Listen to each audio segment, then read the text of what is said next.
week been like for you, as opposed to any other working weekend here?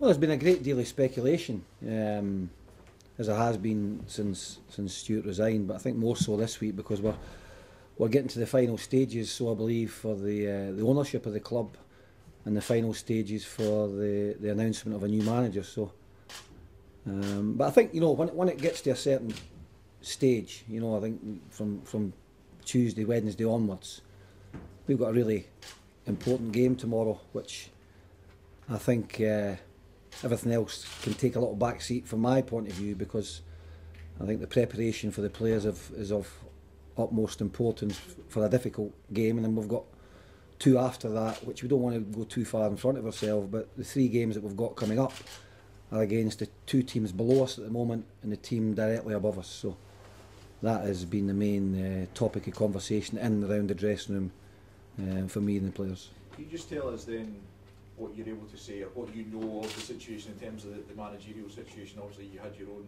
chat with the board. Yeah, I had my own chat with the board on Wednesday, and really I've been guided by Alan, and you know, I think, as I say, you know, they're in the latter stages of the ownership being concluded, and I think with that will come the announcement of a new manager, and that is all I've been basically told. And I was quite conscious not really wanting to know any more about that, because it's very, very easy to get sidetracked in this game and take your eye off the ball. I don't think we can afford to do that for the 90 minutes we have in front of us tomorrow. Do you know for a fact that you're taking the team at the very least? Yeah, tomorrow's game? sorry, yeah, that has been indicated to me that it's really just business as normal as it has been for the last few weeks. I'll still be caretaker, assisted by Gordon Marshall, Jonathan Johansson and Scott Leach.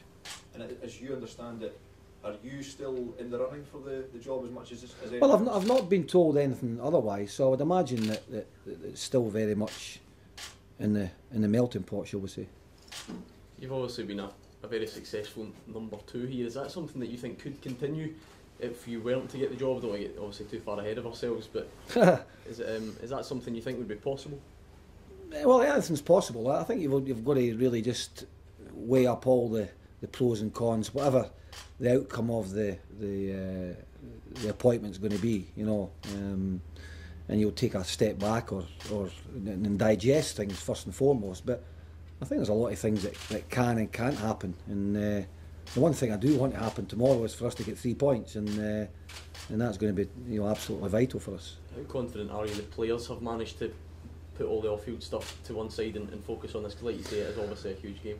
Well, I think they're now getting to the stage where they would probably want a bit of clarity, as a lot of people at Motherwell would want that. And I think the board of directors, you know, I think they've had this ownership scenario going on, and I think that's made it a little bit longer to come to the process of appointing a manager. They'll be keen. They've, as far as I'm concerned, I mean, I've tried to focus them on football and solely football, but they're only human. They're going to watch television, they're going to hear things on the radio, they're going to read newspapers. So I think, you know, I've tried to make sure that they focus solely on the football, and they've been fine. You know, I think even last week's game against Celtic, after losing the early goal that we did, and the amount of chances that Celtic created, we still hung in there, and we possibly could maybe even had an equaliser. You know, I think Lee Irwin's header. So that gives you a little bit of, you know, hope that they can transfer that and get Motherwell up the table as quickly as possible. Dan was speaking to us a moment ago and said it's the biggest game of the season. Is that a fair assessment? Well, I think it's a very important game of the season. Whether or not it's the biggest game of the season remains to be seen, but he's been excellent for us over the last 3 or 4 weeks. He's been very busy, something that I wouldn't like tomorrow, but he's been really good, and it's a vital 3 points for both teams. But I'm only solely concerned with what's going to go at Motherwell, and it would hopefully, getting a positive result tomorrow would gain us a bit of momentum. Okay, do you think that the results and performances in your caretaker tenureship will have weighed for or against your bid to have the job permanently, or is there a bigger picture that the board are considering? There'll probably be a bigger picture, but certainly getting results would certainly aid my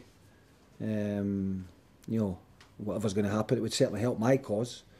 And apart from the 90 minutes in Inverness, which was a really poor display, poor result, there's been hope in all the rest of the games that we've played. You know, I think even against Celtic, as I said earlier, the Celtic game last week, you know, they blew us away for the first 20 odd minutes, had numerous opportunities, but even going down to 10 men, we showed that little bit of character. So I think certainly it would help if you come off the back of 4 victories. It would certainly give you a little bit more hope. But no, I'm no too concerned. I think it's just difficult times that we've got just now on the park, and hopefully off the park we can start moving forward.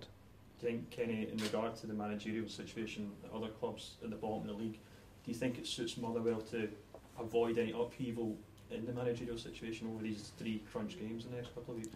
Well, that will certainly be a decision that the board of directors would have to make. You would want things to carry on as normal as possible, but we've had too many, you know, negative results this year. You know, I think that was the main reason that Stuart resigned, that he felt there needed to be a little bit of a fresh impetus put in somewhere, and that was, you know, his decision. And from that, you know, it's been very much a stop-start season for us.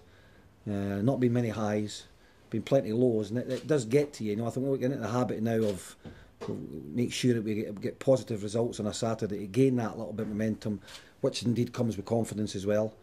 But I've not seen anything with the players in regards to how they train. They go about their training in a professional manner, and the defeats still hurt.